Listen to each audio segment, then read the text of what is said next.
ડુમરા શ્રી સંઘની અંદર ચંદ્રપ્રભુ દાદાના બેસણા શ્રી સંઘની વિનંતીથી એક સળંગ 108મા ચાતુર્માસની વિનંતીથી આચાર્ય ભગવંતની આજ્ઞાથી અમારા ડુમરા સંઘની અંદર પ્રવેશ થયો.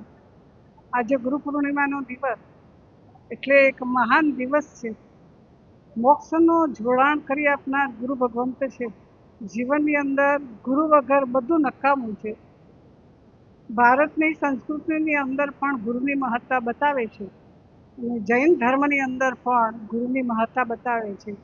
ગુરુ બે કામ કરે છે. દેવની ઓળખાણ પણ ગુરુ કરાવે છે, ધર્મની ઓળખાણ પણ ગુરુ કરાવે છે. બસ જો જીવનની અંદર ગુરુનો વિનય સેવતા, વિનય કરતા જો આવડી જાય તો જન્મ જન્મની અંદર એકથી ચઢિયાતા ગુરુની પ્રાપ્તિ થાય છે અને સર્વાંશે છેલ્લે જીવાત્મા મોક્ષ ગતિનો અનુગામી બની જાય છે. બસ આજે આપણે એવી પ્રાર્થના કરીએ કે આપણા જીવનની અંદર જન્મ જન્મની અંદર સદગુરુ મળતા રહે અને જેનું સાનિધ્ય સેવીને આપણું જીવનમાં મંગલકારી બનાવી મુક્તિના સ્વામી બનીએ, એ જ મંગલ કામના.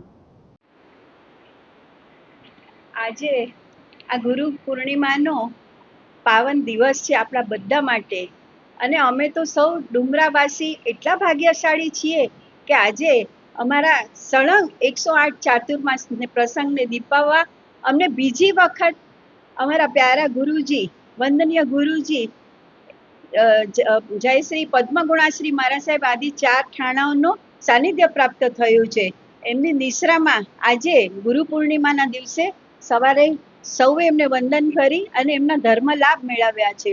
અને એમને માનનારો વર્ગ તો આપણા અબડાસામાં આડે પાછાડેથી એમને વંદન કરવા એમને આવે છે અને આજના દિવસે એમના પાવન આશીષ મેળવે છે.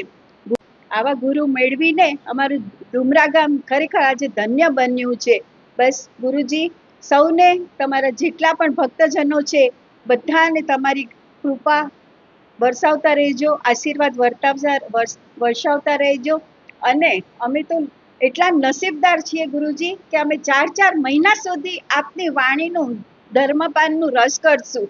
અને અમારી શું કહું, અહીંયાથી 4 મહિનાની આપણને એમ લાગે કે ચાતુર્માસ હજી પણ ચાલ્યા જ કરે, કાયમ ચાલ્યા કરે. આવા ગુરુ મળ્યા છે.